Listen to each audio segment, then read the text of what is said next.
Hi folks, we're Tacitus Today, your pushback channel, and thank you for joining this audio live stream. Please listen to this presentation as you would a radio broadcast.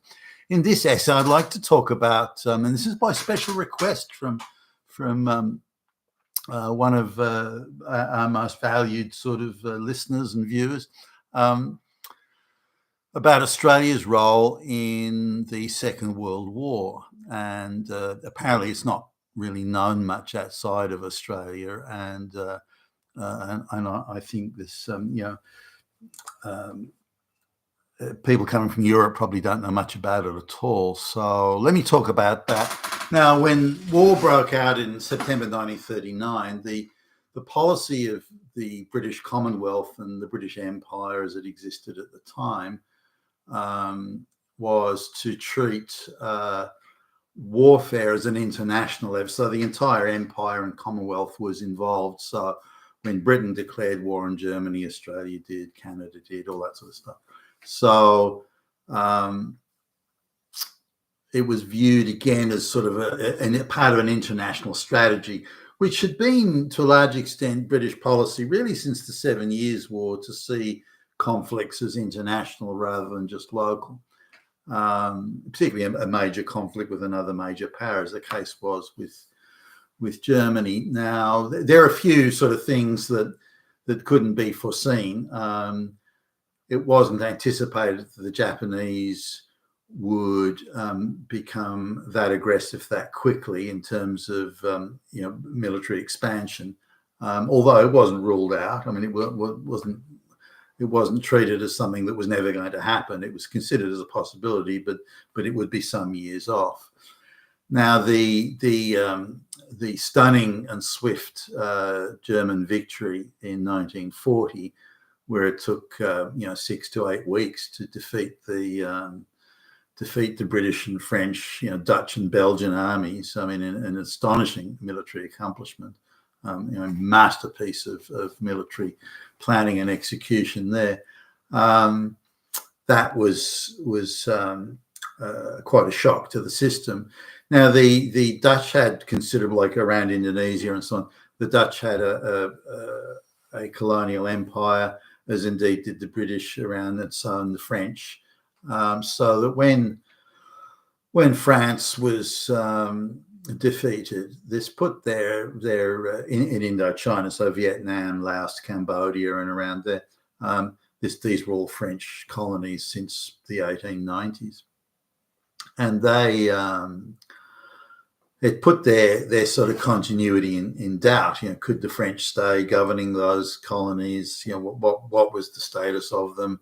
Should the government be handed over to local people, and those sorts of things? So there are all sorts of discussions going on about that, not only around Indonesia and so on with the Dutch colonies, but also, of course, those French colonies and any other European colonies. Now, with the British defeated on the continent, in May, June 1940.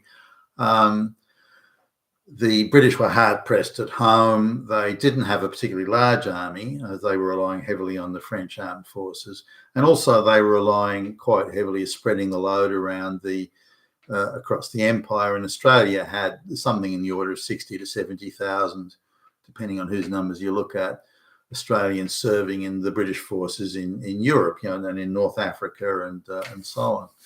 So, and this is before the Japanese attack in December 1941 on Pearl Harbor, and their very rapid and again masterpiece of masterclass of military execution. So the Australian forces, whether they be naval units or whatever, they were serving in Europe to assist the British. And remember, the British at the time were convinced, not unreasonably, that the Germans would invade the British Isles, and that would be the end of everything. Churchill was already making speeches that will carry on the fight in the empire, and that sort of thing. But that was pretty hollow. That wouldn't have happened. I would be very surprised if that happened. Canada maybe, but I don't think anywhere else. Now, Australia didn't have a large army, and there was the population of Australia at the time was only 7 million. So it's a large, huge. Well, I mean, it's the biggest island in the world and the smallest continent, but it's big. It's not quite as large as the United States, but if you take sort of Alaska out of the equation, it's about the same size as the United States. So Australia is quite a big country, and there's only 7 million people. Now, there's a lot of desert and scrubland in Australia, so the idea that it's this vast sort of green paradise is not so. The green parts of the country are very much tied to the northern tropical rainforests and the coastal areas, and the great sort of central desert of Australia is absolutely huge. It takes you, traveling at sort of 70 miles an hour. It takes you sort of 2.5 days to drive across it. The Nullarbor Plain, as it's called. Nonetheless, big continent, 7 million people. Now, you can't possibly protect all that coastline with a population of 7 million. You can't mobilise that many people. But in the end, across the whole war, Australia mobilised, including all service, about 900,000 people in all theatres and in all capacities and so on. They're trying hard to rewrite history these days, as you know, all across the Western world. So you'd swear that the whole army was made up of women. I mean, no men ever served. It was so they're trying to feminise the history, but sticking with reality instead of fantasy. Now, again, with all the experienced Australian soldiers and troops, again, give or take 70,000 odd plus some naval units. When the Japanese struck Pearl Harbor, and in the time thereafter, the Australian government, after a big drama and struggle with Churchill and the British government, insisted that the Australian troops had to return to Australia to defend Australia. Now, the Japanese advance on across the Asia Pacific was, again, swift and masterfully put together, again, a masterclass of amphibious invasion and so on. And very, very impressive in anyone's language. And the Japanese made all the British soldiers and all French and Dutch made them all look like bumbling amateurs. And in one of the most shameful episodes in the military history of all time, the British, over 100,000 British troops surrendered to the Japanese in Singapore in February 1942. So, and among them was, I think, 16,000 Australian soldiers were just passed off into, surrendering into what became the infamous like Changi Railway type camps, where a lot of, over a third of the Australian soldiers that were imprisoned by the Japanese died. Now, to some extent, this wasn't all down to Japanese malice. The Japanese just hadn't figured that they'd be fights to the death and all this thing, but they hadn't figured that many people would surrender. And you've suddenly got, in wartime conditions, you've suddenly got 150,000 extra mouths to feed. That's not something the Japanese planners had ever considered, and it was always difficult. And with the Americans constantly harassing Japanese supply lines, food was often in short supply, and that was reflected in the amount. Now, the Japanese wanted these prisoners to work hard, so you've got prisoners working hard, Europeans in tropical conditions on a poor diet with poor medical care, so many of them died. And given there was a surplus of labour, sort of the Japanese weren't motivated. So, well, each life doesn't have that much value. Firstly, you've surrendered, so you've given up your honour and your dignity anyway, and you're only useful to us as workers, and we've got a shitload of workers. So, if you die, it kind of doesn't really matter. So that was the real politic of that situation there. But that rankled in the eyes of Australian officials for quite a long time.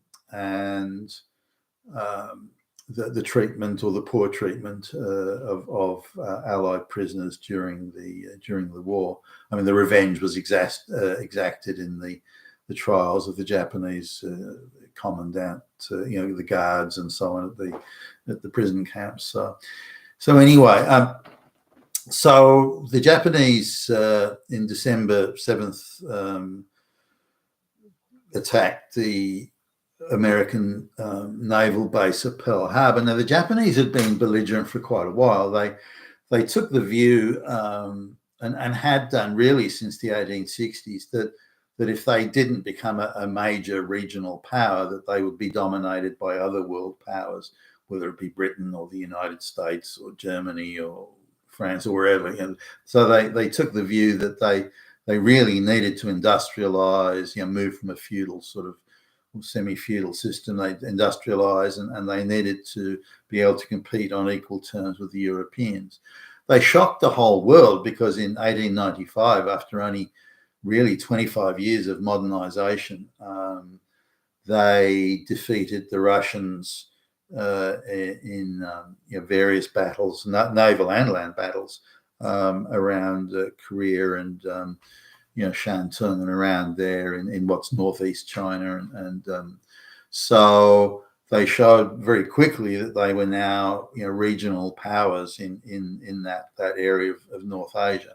So now, in order to expand to become a true sort of international power, they needed access to raw materials, iron ore, oil, and all this sort of stuff, and they didn't have much of that. So they attacked China they invaded China, that was engaged in a civil war at the time between the communists and the nationalists.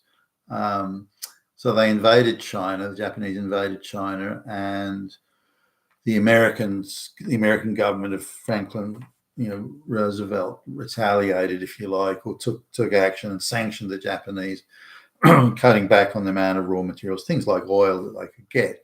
This, of course, restricted the Japanese capacity not only to wage war but to expand as a truly regional power. During this time, they'd annexed Korea, so Korea was a Japanese colony, as indeed was the island of Taiwan, or Formosa as they called it. So the Japanese were already really a substantial local power in that North Asian region. But they figured that in order to again become an equal to the Western powers, such as Britain and the United States and Germany and so on, they would need to control that Asian region, and they knew the Americans would oppose them. So they decided to knock out the American fleet in Pearl Harbor and to effectively invade the whole of Asia, and they included Australia in this.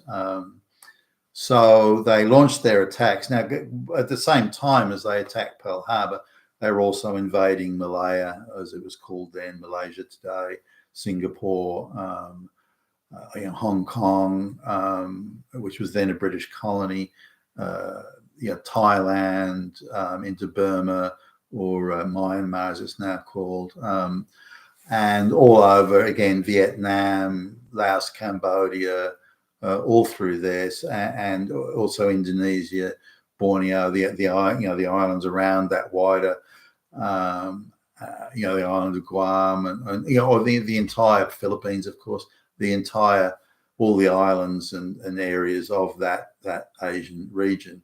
They intended to get into India also. So they had ambitious plans, well beyond their military capability, you'd think. But given the pathetic resistance they got from the British, the French, and the Dutch, they were able to move far more quickly than even they'd imagined. And before they knew it, they were in New Guinea, which is just an island to the north of Australia. And then from there, they were able to launch bombing raids against northern Australia, the port of Darwin. Now, Darwin wasn't a big city or anything like that. Its significance was its deep water port that could be used to resupply vessels that were going to operate in that area. So it's again, the deep water port significance was it. But the Japanese bombed Darwin, which shook up the Australian government and the population quite severely. And because Japanese troops were starting to crawl all over New Guinea, again, that island to the north of Australia, this idea that the war in the Far East, as the Europeans would term it, but to Australia, the war was in the near north. It was directly north of Australia. It wasn't the Far East, a million miles away. It was close by, and there's a very real possibility that the Japanese would invade Australia. Now, after Pearl Harbor, the Americans and the subsequent swiftness of the Japanese advance and the high level capability of the Japanese armed forces at all levels, whether they be naval or military, their air force was very good. I mean, these guys weren't bums. They were depicted as being these slanty-eyed, knock-kneed. No. They were a high-class military operation, and at every level. So the Americans realizing, holy crap, that we've got to do something here. And they'd even, the Americans had even took the view that there was a decent likelihood that Australia would fall under Japanese control. And they figured that they would, the last holdout would be in New Zealand. And they started building substantial facilities in New Zealand on the basis that they would have the last stand, if you will, in New Zealand, because they thought they may not be able to get the resources into Australia quick enough. Now, again, the Australian government's calling back their troops from Europe, but Australia doesn't have many experienced soldiers. If you take all the experienced naval assets, airmen, troops, infantry, and that sort of thing, you'd struggle to get to 100,000. So there's a mad scramble to mobilise people, train people, train up soldiers, and so on. Australia doesn't have much in the way of local shipbuilding and aircraft building capacity, so they're going to have to rely on others for that. They also don't have a much capacity to build, heavy field guns, those sorts of things. So they rely on them. Now Britain can't help. The mother country, Britain, the all-powerful Britain. Britain was already slipping into second tier, if not third tier power state. Militarily, Britain was already a third tier power already at this point. So the only place Australia could look for help was to the United States, and the United States had the industrial capacity to produce the weaponry and the war material generally, and that's where Australia had. So Britain was no longer, the British naval assets can't protect us, particularly after the sinking of the most advanced battleship technology the British had at the time, the Repulse and the Prince of Wales, the two heavy gunned battleships. They were sent to be part of the wider protection of Singapore. And they were sent with an aircraft carrier to provide air cover. But the aircraft carrier got damaged and couldn't go on. But the decision was made, over the advice of many, the decision was made by, as I understand, at least Churchill, to send the battleship Prince of Wales and Repulse. Again, this is the most advanced British technology of the day. These two battleships without air cover. Now, the battleship game had changed substantially. Things were no longer where battleships could dominate the seas. Without air cover, they were nothing without air cover. They could be sunk by a few bombers and a few torpedo bombers, that sort of thing.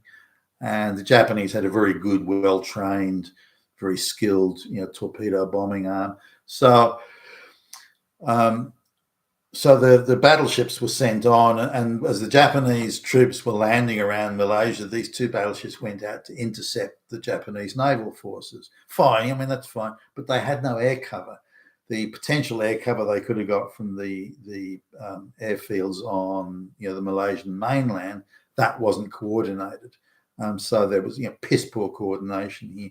So the battleships go rolling in, and just a handful of Japanese bombers sunk both of them.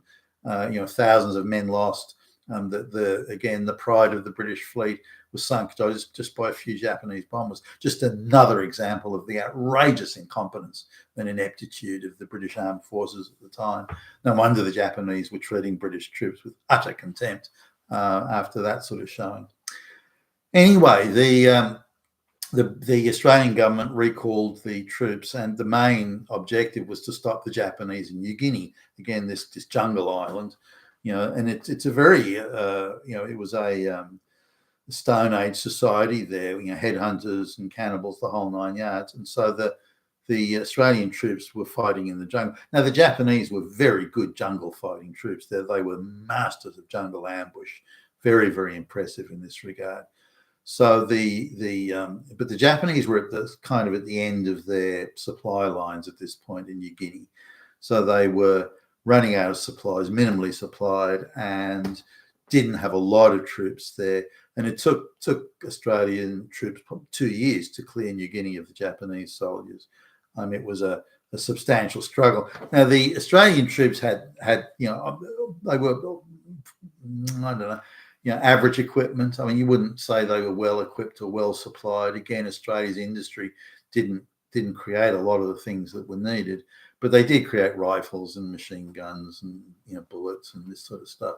But the Japanese had air superiority and, for the most part, naval superiority.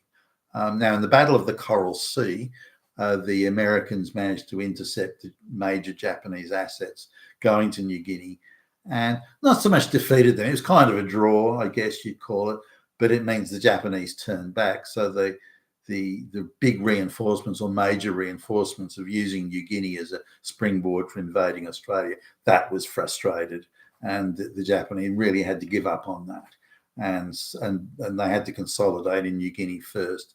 The Battle of the Coral Sea really stymied that Japanese attempt to take control of New Guinea, or at least to use it as a launching pad for invading the northern part of Australia. Of course, again, they bombed Darwin for the deep port. That's a town in northern Australia. So following that, some months later, there was then the Battle of Midway, and it was a pretty decent victory for the Americans. But again, the Japanese were in such a position of superiority at this point that they could take a defeat like that and still stay on the front foot. It irritated them, it annoyed them, it was stymied their plans, it retarded it prevented them from gaining yet further hegemony in the region. But it wasn't a decisive battle in defeating the Japanese. It just stopped them from improving their position. That's really what it did, and hugely significant though. In its especially its timing, and because the Japanese, remember, were sweeping everything before them. Every time they had an encounter with American troops in the Philippines or British troops in Malaysia or Dutch troops in Indonesia, the Japanese were winning, and winning easily. They were out maneuvering and comprehensively defeating all the European powers that they encountered, or local armies. The Thai army, for example, they swept that aside. So now at this point, with the Australian troops returning from Europe, and also the naval assets, that sort of stiffened the Australian position, and now experienced troops were starting to appear, and then the Japanese were thoroughly blocked. But the Australian troops didn't have jungle fighting experience. They were fighting in the deserts of North Africa, or on the green fields of France, or those sorts of things, or they'd been fighting in the islands on Italy and or in the Greece and that sort of. But they hadn't. This was now in jungle warfare. The Japanese were expert, and it took the Australian troops quite a while although they did adapt, quite a while to be able to match the Japanese in skill and quality and deployment and logistics of fighting in the jungle. It took the Americans a while as well. So that was it. Now, the American entry into the war, the war materiel that the Australian Navy was supplied pretty much exclusively, not totally, but pretty much by the United States and their industrial capacity. And the American naval assets were pushing back the Japanese. Again, American troops in islands like Iwo Jima and Guam and Guadalcanal and all these island battles but also American assets were harassing and frustrating the Japanese supply lines. because all these islands that the Japanese had conquered, they had to resupply them by sea. And the Americans were very successfully harassing, not at first, but certainly as the war went on, harassing these supply lines. So increasingly, the Japanese were unable to resupply their garrisons, which is why they had to resort to mass bayonet charges in battles. They had no bullets left and this sort of stuff. But the Australians, again in New Guinea, and also other actions around Bougainville and Borneo and Sarawak and some of these other islands immediately to the north and northeast of Australia, Australian troops and various naval assets were involved in those battles. And again, by 1944 or so, New Guinea was cleared out of Japanese troops. But no sort of great victories. A victory at the time, because the Japanese were winning everything, a victory at the time was even to stalemate the Japanese, or to stall them, or to prevent them from winning was really considered to be a victory at the time, given the Japanese appeared to be winning everything. Remember, they'd fanned out from Japan and troops in China. They'd fanned out and pretty much conquered the whole Asia Pacific region, not including Hawaii, of course, but they were able to strike decisively at the American naval base there. Now, Australian troops stayed in the Pacific theatre until the end. And when the Americans dropped the atomic bombs in August 1945, and then the war came to an end, and that was it. So, and Australia was involved in the logistics of the mopping up operation, and Australian naval assets moving people around or back to their, back to base, back to Australia, and so on. But that took some months to do.